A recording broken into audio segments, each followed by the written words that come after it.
Hi everyone, welcome to my channel Bibbidi Bobbidi Books. My name is Ellie and this is going to be my spring books recommendation video.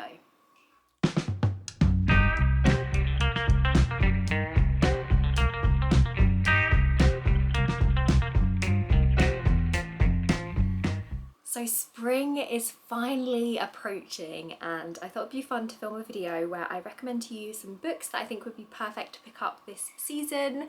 So I've chosen books that all have a bit of a naturey theme because when I think of spring I think of blooming flowers, I think of new bright green leaves growing back on the trees, and I think of new life and that sort of thing. So I've chosen quite a lot of naturey type books and I'm hoping that all of these books are the kinds of stories that will get you ready for spring. So yeah, I'm excited to talk to you about them. Most of them I've read, but there are a handful of books as well that I haven't picked up yet, but are books that I'm actually hoping to pick up this spring for myself. So yeah, I hope that you find a recommendation here, and without further ado I'm just going to jump straight in with the first book. Okay, so the first book that I want to recommend to you is one that I've actually recently read, and it's a book called Sweet Bean Paste, and it was written by Durian Tsukugawa and translated from Japanese by Alison Watts. So this is a really beautiful slice of life contemporary story that follows our main character, who is a man called Sentaro, I think. Yes, Sentaro, and he runs this really small confectionery shop that makes these sweet treats called dorayaki, which are basically pancakes that are filled with sweet bean paste. I'll put a picture on the screen for you. And yeah, he makes these treats, but he doesn't get much enjoyment from his work. He's kind of just doing it as a means to an end, and he wants to one day leave the shop and to go and do something else. Basically, he's not a very happy person. He doesn't feel very fulfilled with his life. And then one day he meets this old woman who has these disfigured hands, and she approaches him and kind of coerces him into hiring her to work in the shop. And she convinces him to take her on board because she makes him this sweet bean paste, and it's the most delicious sweet bean paste that he's ever tasted. And so he hires her to work in the kitchens making up this bean paste for his pancakes, and we follow the two of them as they form this friendship and this mutual respect for each other. And we find out a little bit more about each of those characters and about their past, because both of them have quite dark pasts, and it's very much a story about the healing power of friendship. And yeah, it's a really beautiful story. I will say it's not action-packed, it's only slice of life, so it's a very quiet, slow story. So if you're not a fan of those types of books, then this one probably isn't for you. But I personally think this is perfect for spring because there's all these gorgeous descriptions of the confectionery sweet treats, but also because the shop is outside, it is next to this really beautiful blossoming cherry tree. So we get lots of gorgeous descriptions of the blossom and the petals and everything, and we see the seasons change through this blossoming cherry tree, so it just feels really spring-like to me. So yeah, I highly recommend that one to you if you enjoy slice of life stories.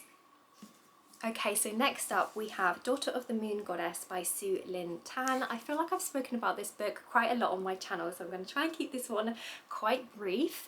But this is the first book in a fantasy duology. I think it's adult, and we follow our main character, who is a woman called Xing Yin, and she is actually the daughter of the Moon Goddess. And her mother, the Moon Goddess, was actually exiled to the moon because she stole the Emperor's elixir of immortality. And so she's been imprisoned on the moon, and when she was taken there she was actually pregnant, but she kept her pregnancy a secret to protect her daughter. And so Xing Yin has lived an incredibly isolated life with basically just her and her mother on the moon. And then one day Xing Yin accidentally flares her magic, and that causes her existence to become noticed. The celestial emperor picks up on this sudden surge of energy, I suppose, coming from the moon, and he goes to investigate, and Xing Yin is forced to flee her home and to leave her mother on the moon for her own protection. And she travels to the Celestial Empire, which is basically this celestial kingdom up in the clouds. And the reason why I think this book is perfect for spring is because the Celestial Kingdom is literally described as eternal spring.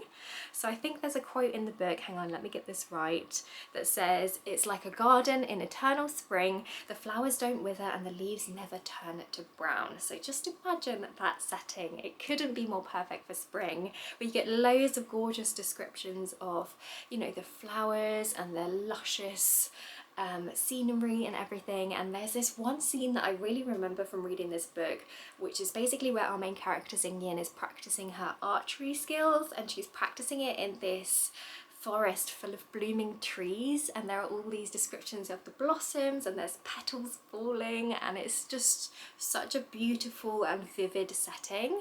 And even things like the clothes are so magical and whimsical. So for example, a lot of the characters in here will wear things like these beautiful gowns that have embroidered flowers and butterflies on them, but because it's magical, these flowers will actually bloom and the butterflies will move, and it's just perfect. So if you're looking for something with those kinds of vibes, then I highly recommend this story. And it's just a fun story anyway. It's a great fantasy book. It's only a duology, so you don't have to invest in a massive long series, and I just really enjoyed this one. I will link my full review video down below if you want to hear more of my thoughts on this. Okay, so next up I want to recommend to you a sci-fi novella. So I am going to be recommending A Psalm for the Wild Built, written by Becky Chambers. Apologies if you've heard me talking about this book as well, because I do really love this one. But this is a little novella. It's the first in a duology, and it's set in this world where robots gained sentience centuries ago and decided to separate themselves from humanity, and humans and robots haven't seen each other for many years. And our main character in this story is a tea monk who basically travels from village to village, and at each village they set out this tea station and invite people to come and just chat to them about their worries, and they will offer a listening ear, and they'll also provide them with a specially brewed cup of tea. And on their travels they end up going into the forest and they bump into a robot, and this is a big deal because humans and robots haven't spoken in centuries. And we follow the two of them as they get to know each other and as they just wander through the forest, and they have these discussions about their points of view on life and morality and what it means to have consciousness. And it's just such a sweet story. And why I think this is perfect for spring is because it's set in a world where humans very much live at one with nature. So there's lots of gorgeous descriptions of the forest and the animals and the plants.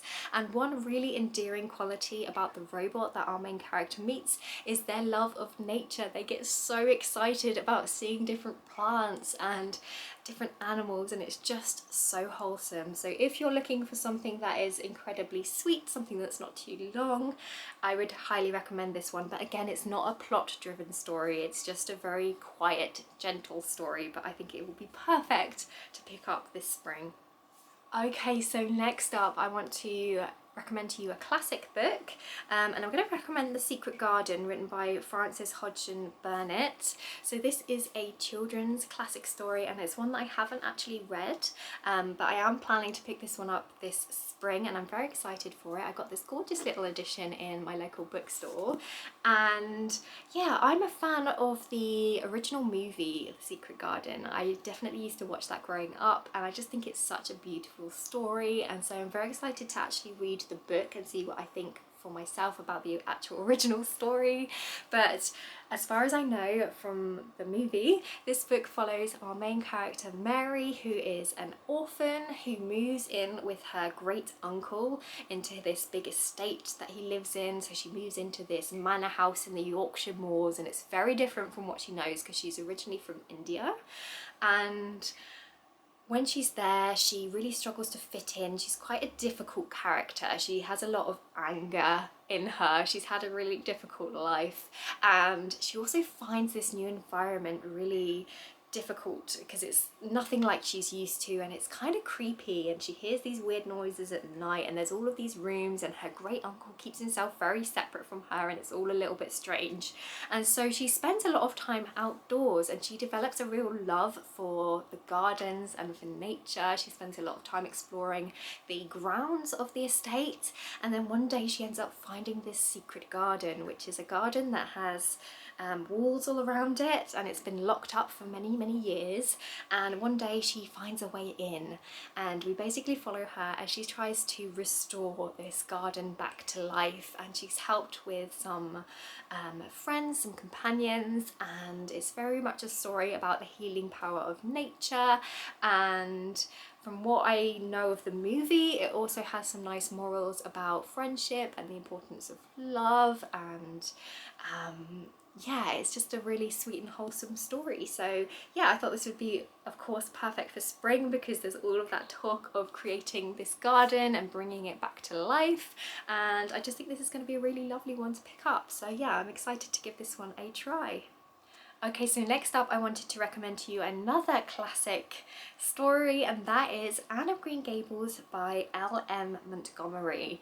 So again, this is a classic children's tale. I believe it's the first book in a series that follows the same main character of Anne, and I know a lot of people love this one and hold it really dear to them, but I just haven't read it. I just didn't grow up reading these stories, but I'm very interested to give them a go because I think they sound so quaint and so sweet and innocent, and sometimes that's just what you want. So yeah, as far as I know, this story follows our main character Anne, who is an orphan. I believe she's quite a feisty character, and she ends up moving in with this brother and sister who are actually hoping to adopt a boy to help them on their farm, but instead they get Anne.